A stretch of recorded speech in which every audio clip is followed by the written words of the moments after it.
So the festival grew out of a film club that I'd been running since the 90s, which was part of a sort of underground alternative film scene back then. And we just started our own one up called Halloween Society. It just seemed like a thing to do. It wasn't any big long-term plan. I think it's sort of 97 or so, 98, we put on a big underground film festival called Volcano, and it was a sort of supposedly an explosion of the underground. And it actually took place at the same dates as the BFI London Film Festival, because, you know, these people at the BFI were like, you know, why would they talk to us? Why would they, you know, this is big organisations, big festivals, red carpet.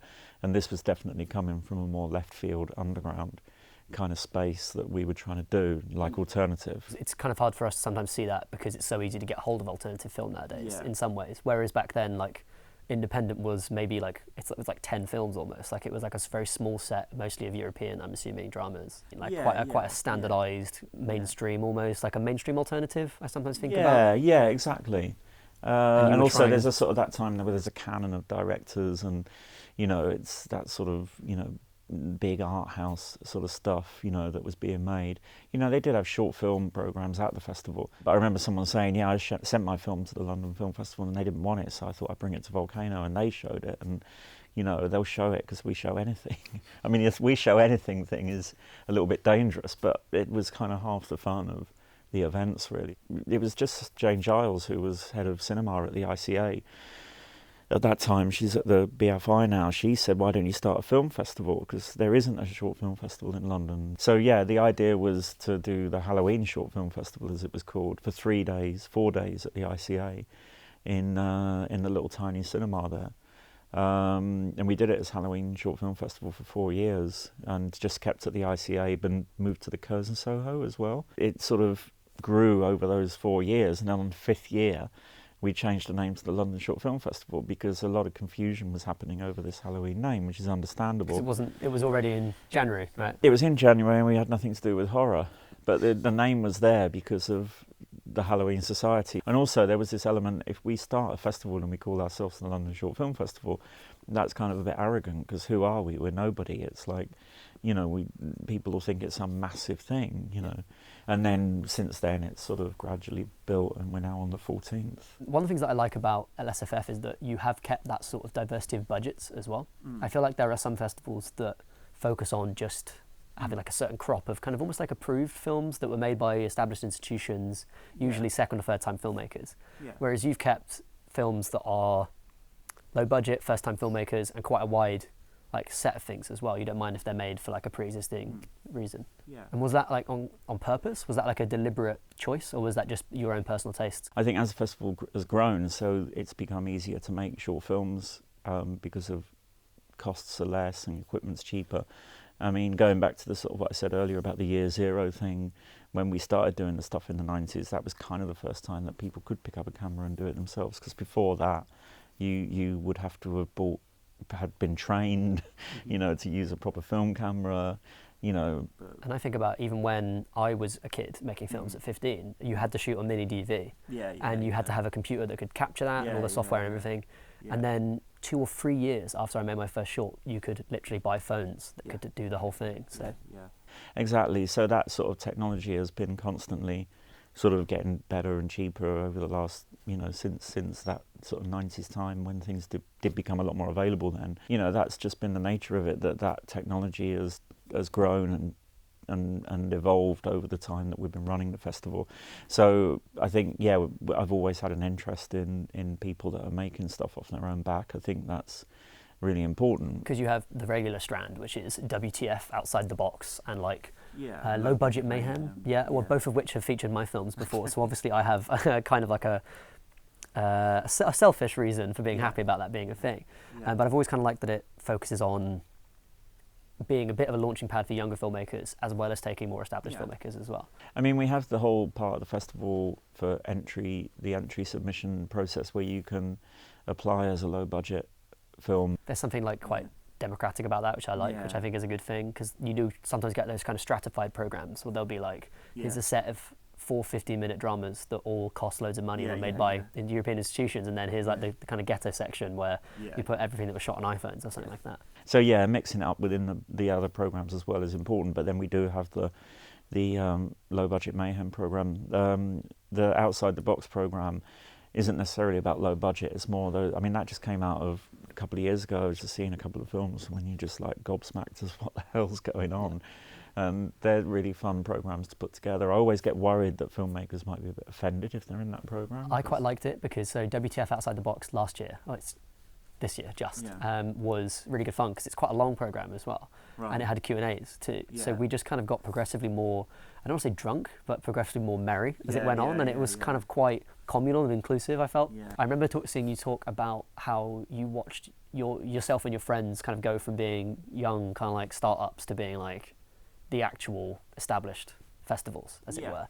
And so you've got friends who started off doing that stuff and now run BFI's Film Festival, things like that. What kind of like paths are you taking to find ways of supporting younger programmers and stuff going through that journey too? Well, there's two aspects of the festival this year that we're working with younger programmers. We're actually partnering with Interfilm, who are an organisation that get young people into film. Interfilm put together a group of young people to come and watch some of the shorts to put a program together.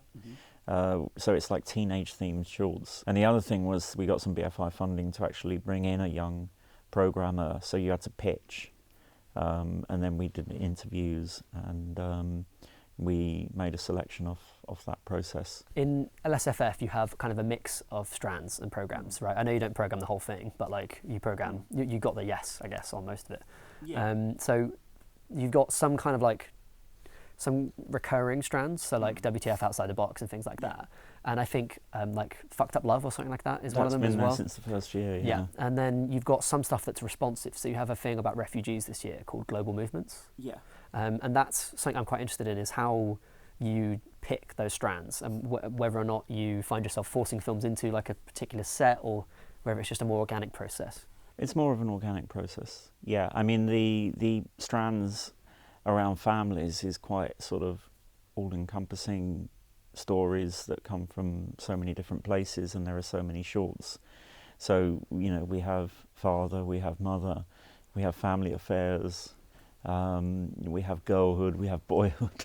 Because, I don't know, if you're making short films, the chances are you're going to make some personal story about an aspect of someone's life. I mean, we do sort of think outside the box a bit with some of the themes. I mean, we're not doing a sort of specific horror theme, but we are doing midnight movies that has horror, but we have had horror nights where it's all been horror. We're also doing one this year called Dystopia, because we had a few films through that were sort of sci-fi-ish, kind of weird environments. Whereas things like Fucked Up Love and Left Field and Luscious, which has always been the experimental program, they've been there since sort of year one.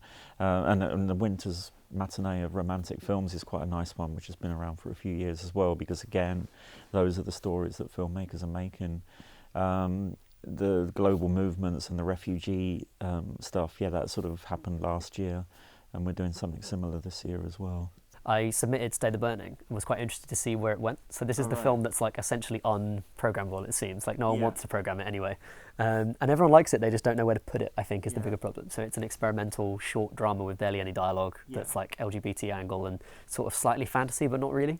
So it's a bit more like, I don't know how people put it. And you put it in Gothic, which was quite an interesting one, because I read it and I was like, actually, that fits completely, and it was kind of interesting. Gothic is a good theme as well, because again, it's not horror films, but it's films that have a sort of slightly sort of,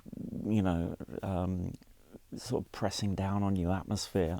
You know, they're not all historical films, they're not all horror films, but they might have historical or horror elements. So I know you're showing like one scene from Macbeth adapted into a short film. We got a lot of Shakespeare stuff this year and we got so much because of all the funding that was available for Shakespeare themed short films. So it's interesting to see what programmers kind of like considerations are around it. And a lot of my friends are filmmakers, and they worry about programmers a lot, and they kind of think of programmers as this unpleasable group of people who are like vociferously angry about every film they get sent, and they sit in this like ivory tower and do stuff like that.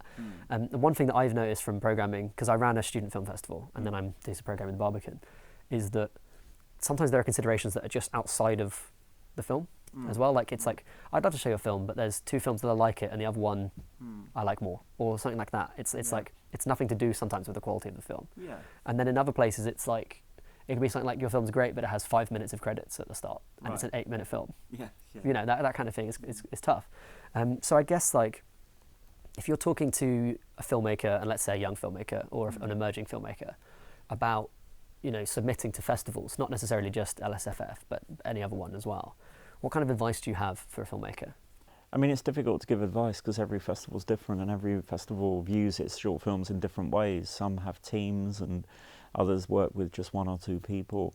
Some have sort of selection process where the film doesn't even get to the main programmers if it goes through a team of... Guess you like juries and stuff. Yeah, just pre-selectors.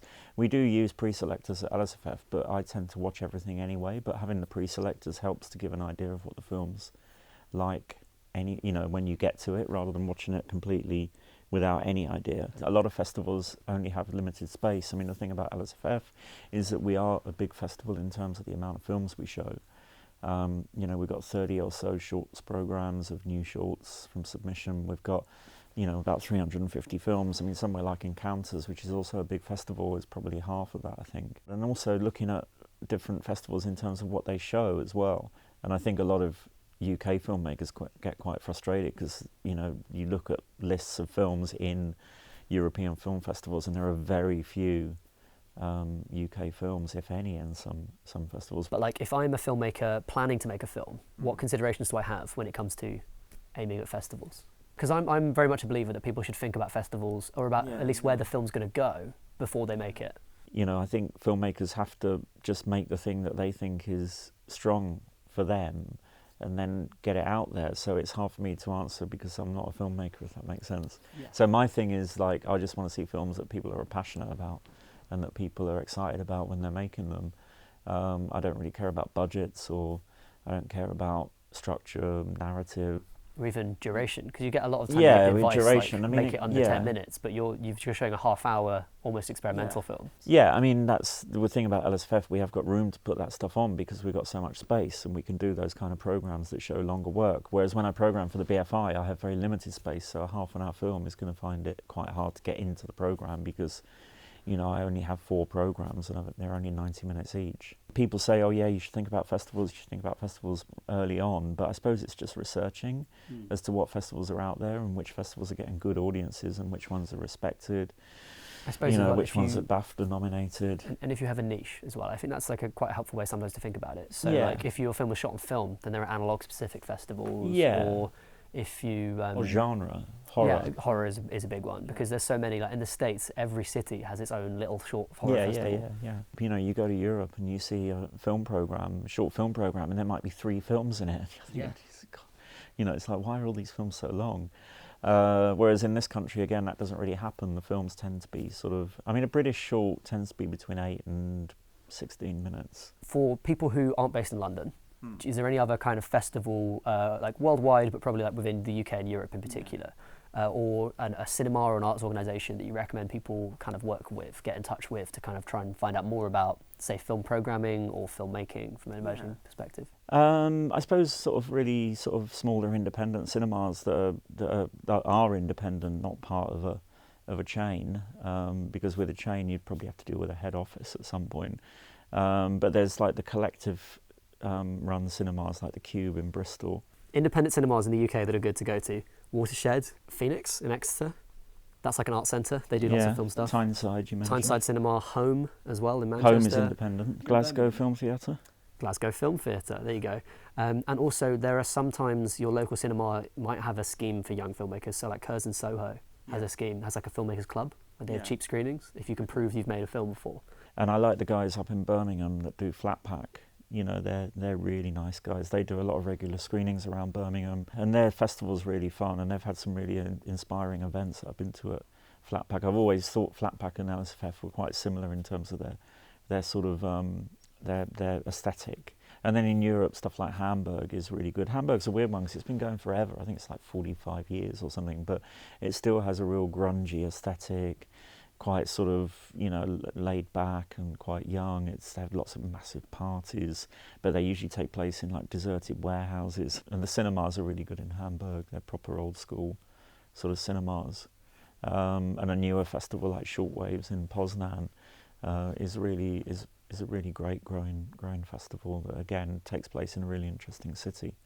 I mean, it's interesting going to a festival in a different place because, you know, everything's focused in you know, even if you're going to Encounters in Watershed or Aesthetica, you know, you will see a lot of filmmakers around.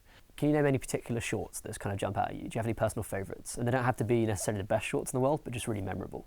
I mean, the ones that I remember seeing for the first time that kind of stay with me is because they've stayed with the public or they've stayed out there, and that's people like Andrea Arnold with Wasp, and certainly in the early days of the Halloween Society, I remember seeing Andrew Cotting's work very early on and really being blown away by it. So Smart Alec, which was a short drama he did in the 90s, which I like a lot, and he's still active as a filmmaker. Obviously, he had feature out last year. The one I always try and show actually is a guy called Marcel Forez, who made a short called Yeah, Yeah, Yeah, which actually won at Encounters that year, and that's one of my favourite shorts. And Dad's Dead by Chris Shepherd I really love. So that was Philip Ilson in conversation on a diverse range of topics, including what film festival programmers are looking for in a short film, so you've got the skinny next time you submit yours, how to set up a festival and how he did it with LSFF, and how you might become a film programmer if you're interested.